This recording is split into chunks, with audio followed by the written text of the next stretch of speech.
নমস্কার, আমি doctor Sujoy Dasgupta, consultant gynaecologist এবং ইনফার্টিলিটি এবং আইভিএফ বিশেষজ্ঞ। আমরা মাঝে মধ্যে দেখি বেশ কিছু মহিলা ওভুলেশন ইন্ডাকশনের জন্য ওষুধ নিচ্ছেন, লেট্রোজল বা ক্লোমিফিন জাতীয় ওষুধ।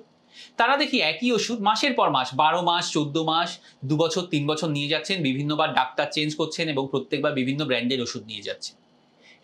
এইভাবে ট্রিটমেন্ট করাটা কি ঠিক? একই ওষুধের ওপর কিন্তু বারবার ডিপেন্ড করা কিন্তু ঠিক নয়।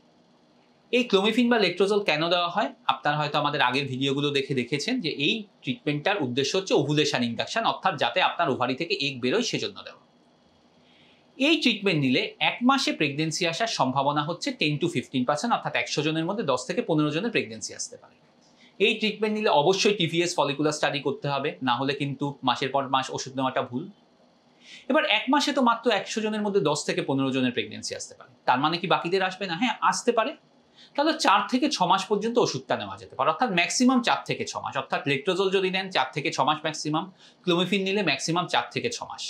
তাতে যদি প্রেগনেন্সি না আসে, আবার একই ট্রিটমেন্ট কন্টিনিউ করা মানে হচ্ছে বোকামি, এবং সেটাতে যেটা ভুল হচ্ছে সেটা হচ্ছে আপনার বয়সটা বেড়ে যাবে, প্রেগনেন্সি আসার চান্স কমে যাবে। 4 থেকে 6 মাসের পরে একই ট্রিটমেন্ট কন্টিনিউ করে লাভ হয় না, তখন আপনাকে অন্য পদ্ধতি যেমন ওভুলেশন ইন্ডাকশন উইথ গোনাডোট্রপিন বা আইইউআই বা আইভিএফ এরকম ট্রিটমেন্টে শিফট করতে হবে।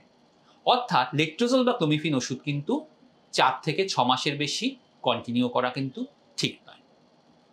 ভিডিওটা ভালো লেগে থাকলে লাইক এবং শেয়ার করবেন। যদি এই সংক্রান্ত আপনাদের আরও কোনো প্রশ্ন থাকে তাহলে দয়া করে আমাদের ফেসবুক পেজ বা ইউটিউব চ্যানেলের মাধ্যমে যোগাযোগ করবেন। ধন্যবাদ।